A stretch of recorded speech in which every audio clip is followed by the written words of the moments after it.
Welcome back to Let's Play Final Fantasy X, NSGNSNO, and welcome to the final dungeon of the game. We're finally here. So, there's some steals that I want to show you here, but first I gotta change my formation here. Make sure we're good to go. Master Thief. We're good here. Good. You good. Let's switch Auron out for Yuna. She should have her initiative for strike. Good to go. Auto reflect. I don't know why you have that on. I'm not gonna put on no encounters. Normally I would put no encounters here. There is a chest we want to get here on like the far left green, but I want to show you some of the enemies. Hopefully we get lucky on the battles and see if we get what we want. So this is a super dangerous enemy. Doesn't really have, it has the twin stars, but that's kind of useless for us. But what we're looking for is like the animal toys that has the healing waters, but you need to take a Master D off to get it, and it gives you the ability of alchemy, which doubles the power of healing items, which is useful against the final boss, Vraska, because it's susceptible to zombies, so it helps your other characters do more damage, and trust me, you're going to need that extra damage when it comes to Vraska. And then we have the two Gemini, the sword and the club. You can steal light currents from them. So I would recommend actually capturing these monsters and try to like try to get the encounters here. I'm going to be showing y'all how to capture some of these enemies, because some of the enemies here and the Omega Dungeon are pretty ridiculous and tough to actually capture. So I'll be showing that off, and then we'll go on to the final boss. But first we got to beat Seymour. So hopefully we can show off the last enemy I want to run into. So here's the animal toys. Be very careful, because this enemy can actually wipe out your party with Earthquake. But I'm going to take off this here, the Victorious. Hopefully someone actually runs away. Nice. And then you could just run away here. Remember, you don't want the rare steel, you want the regular steel, which is the healing order. You need 16 of them, because you need 4, I believe you need 4 to get the skill alchemy. I would recommend getting at least 16 of those. All the other enemies we want to capture are on the opposite side, further in the dungeon, past Seymour. Some of the enemies we fought already, like the Iron Mans, they have must you can steal ×4. So I'm going to put this put no encounters on, trying to find it. And I'm going to show you what the most important chest we want to pick up here, because it's going to the Phantom Ring, which is going to be super useful against for capturing monsters, but it's also good against Seymour because it has fireproof. And Seymour, even though this is the easiest battle with Seymour, I would say you need a Pacific setup to be able to defeat him, because the timing is really tight. But we want to come down here to this left point over here, see if I can find it. Yeah, this is kind of like a maze. It doesn't really pop up on your map. Did I just go around in a circle? No, I think here it is. So this chest right here should have the Phantom Ring, which is super nice, and it comes with it's similar to Lulu's Phantom Bangle, I think it is. Water Eater, Fire Eater, and Lightning Eater. I think Lulu has a slightly different setup. Yeah, so she has ice, fire, and water. What's important here is the fire. We need that fireproof, which you should have, since we prepped when we did that Raid and Babel. And there's just another chest we can just pick up here.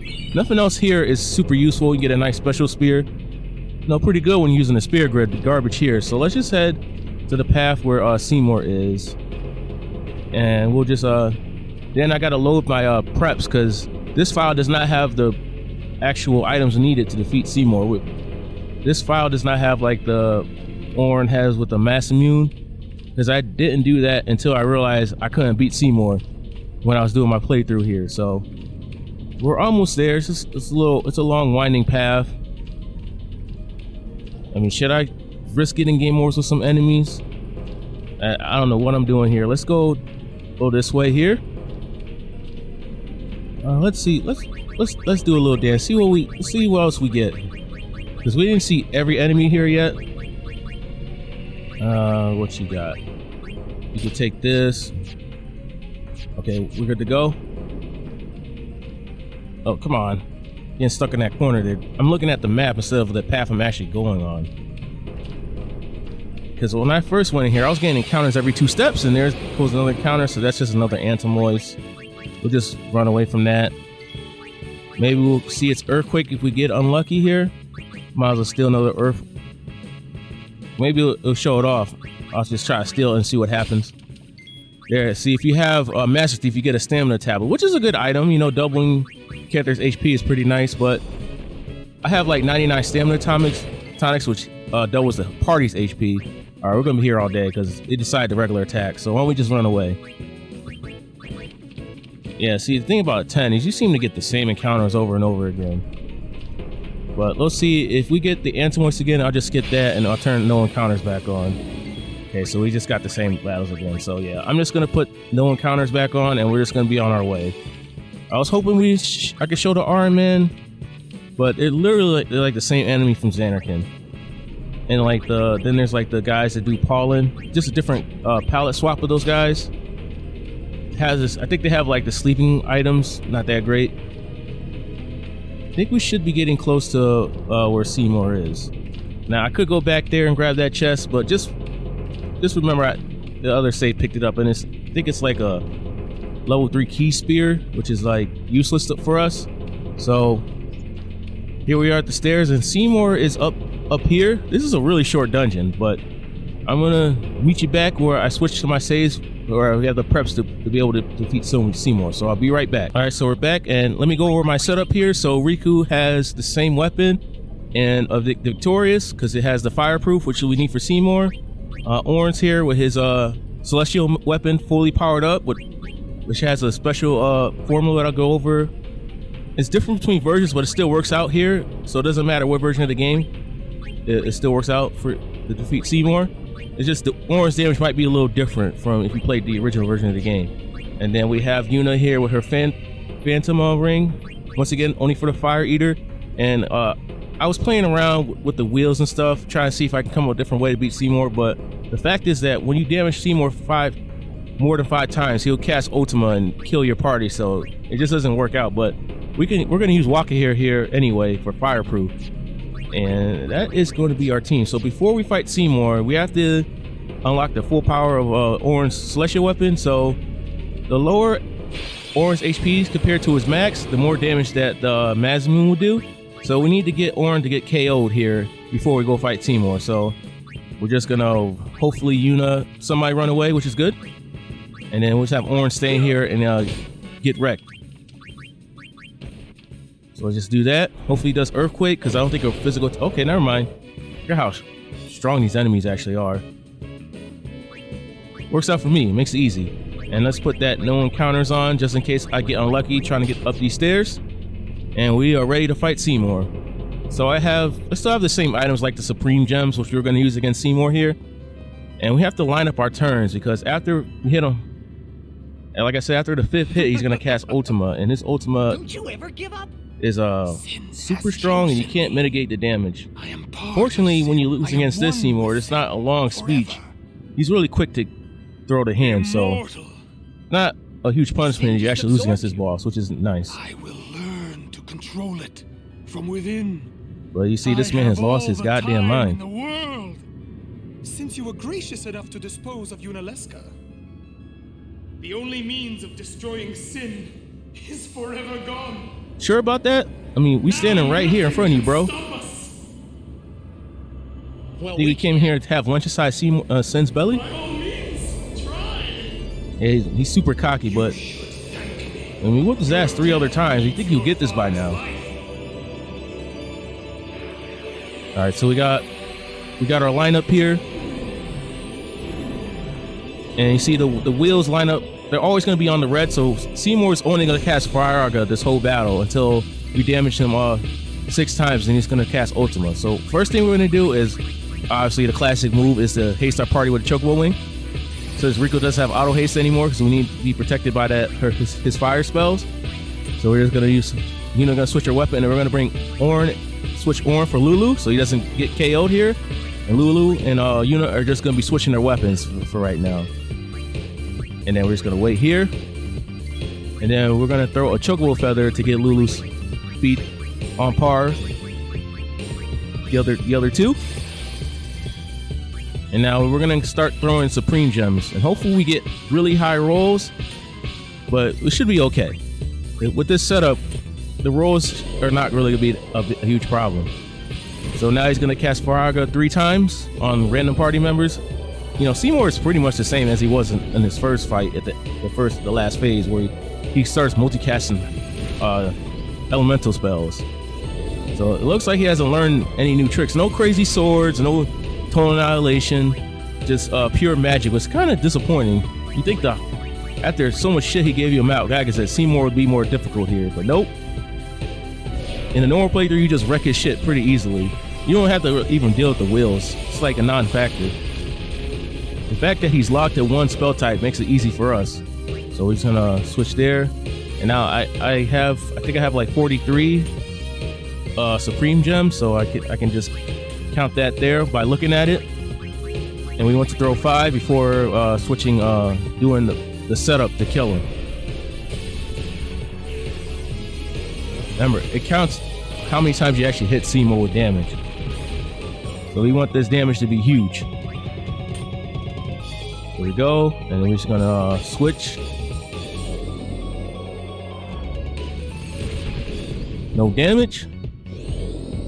Yeah, it's too bad I have to just watch him do this over and over again. 0-0. Nice, thanks for the heals, bro. One more time. Yeah, the girls are just gonna be on switching duty here. And of course, Rikku is here to bring the pain. So there's another Supreme Gem. Hopefully get some high rolls. I want to see some max damage. I don't want to see like 9,300. I want to see some... Okay, that's not bad. I'll take it. I'll accept it. Okay, we're gonna wait here. I think that was number 3, if I remember correctly. Take a look. That is number 3. So this is number 4.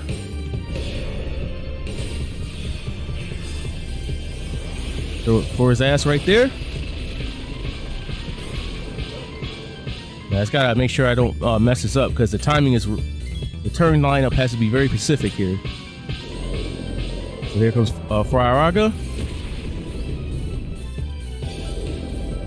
Some more. Yeah, we just gotta keep watching this as Seymour tries to kill us in vain. I'm telling you, he should have brought his partner back, man. Should probably been impossible. We're just gonna switch. Put your weapon. There you go. And I believe this is number 5.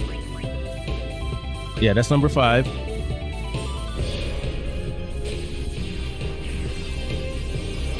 So we're gonna wait here now.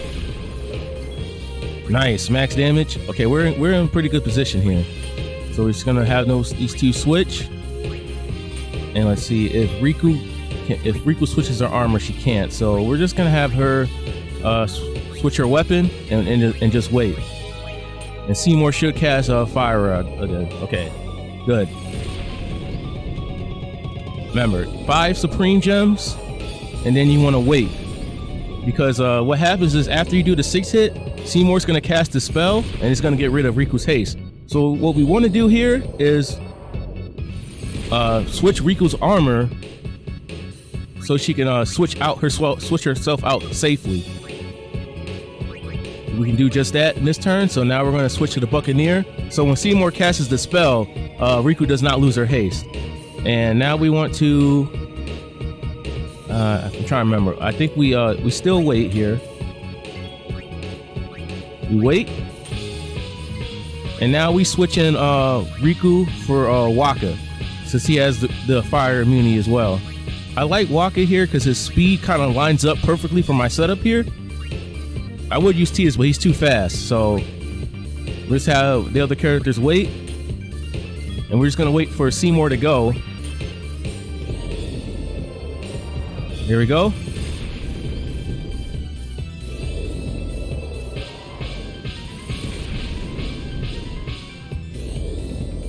Let's let him go do his thing. I think he's got another one in him. Yep.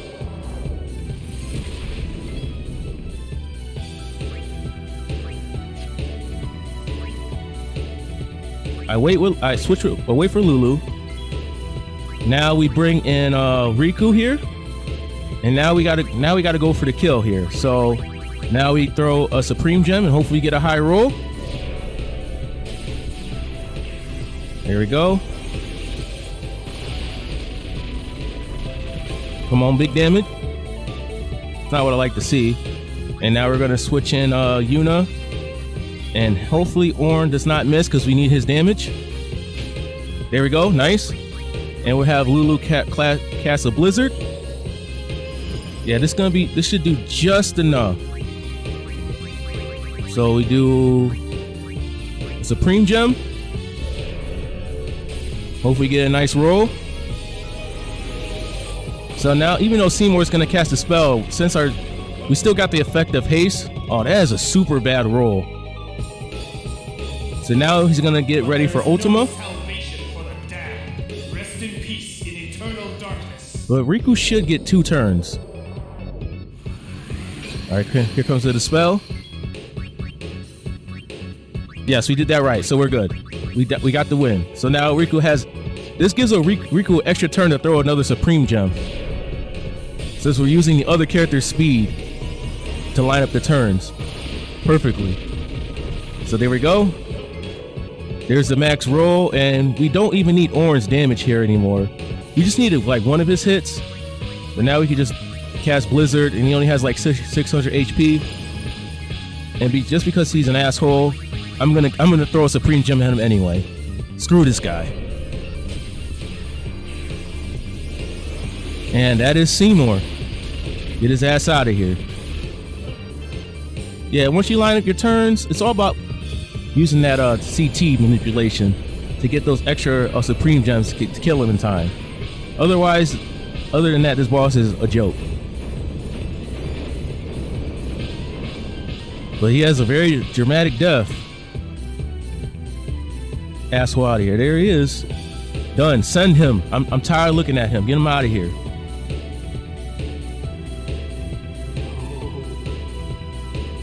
Yes. Yuna, send him.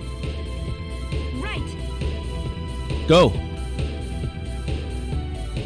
You don't want him showing up when we're fighting Braska, man. Because he would be that type. This man out of here. So, it is you after Casting, all causing me all these resets. But even after I am gone, Spira's sorrow will prevail. Nah, man. We got this. Stop being a hater. Sin will be right behind you. You're damn right. Didn't come this far to take a L. And we'll take all that experience. Take that weapon too. Probably free money. And now we're in the final area. Let's bring our safety squad in. Have Yuna do some healing. Make sure everybody's equipment is all good here. You can take stoneproof actually. That's good. There we go. And yeah, let's see. This area is really small too. See if we get the enemies we want. So there goes the Irie man that I was talking about with the must. Let's see. Let's get these characters out of here. They generally have the same skills as before. Nothing we need anymore, especially if we come to this point where we beat Seymour. All there's left is the final boss, so we really don't. We just need to prep for that guy, because that guy is hell. So yeah, we're getting a lot of the same enemies here. There's hopefully we run into the Barbados enemy we're looking for. You can steal blessed gems from it. I'll probably, if I don't get it, I'll show that enemy off in the next episode. So we're gonna be capturing that giant ass thing. But that's, so you have like, let me tell you about your options against the final boss as we're heading towards the final save point of the game. So Braska's final Aeon, there it is. Let's just show you the blessed gem, which is generally it's a stronger version of the shining gem. It casts holy on the enemy, so I think it does about like 7,000 damage on a single target. And you're gonna need a strong single target attack item against Braska, because you don't want to hurt the pagodas, because that'll make the battle more difficult. Let's just get her out of there, because she tried to get out of there. So you need to say either use Supreme Gems in the final phase or 99 Dark Matters, which I told you need to capture 5 of every monster on that list from the monster capture. All right, I'm gonna turn off the encounters, because that was the enemy I wanted to show you. There's one more enemy that I'm going to show you next episode, but they only have Petrify Grenade, so they don't really have a good steal. So let's turn on this no encounters. There's chests around here, but we don't really need anything around here. You're gonna need what was I talking about? So, because I was talking about the final boss. The final part, the last phase of the final boss is all RNG. So depending on how much you want to press your luck, 1 or 2 things you can use. You can use Supreme Gems, because that's where you're gonna need to hurt the pagodas. And you see in Supreme Gems, it does like max damage, and then the Dark Matters, they break damage limit. They do about 3,000 more, which is really huge. It really helped you have to worry about less RNG, but it's still, the battle's not in your favor, and you're gonna need like Stone Proof, Alchemy, and like Zombie Strike, and counter physical counter, and like auto protect on Auron. There's a lot of things you're gonna need, and I'll try to break that down when we're fighting that boss. But here we are, the final area of the game.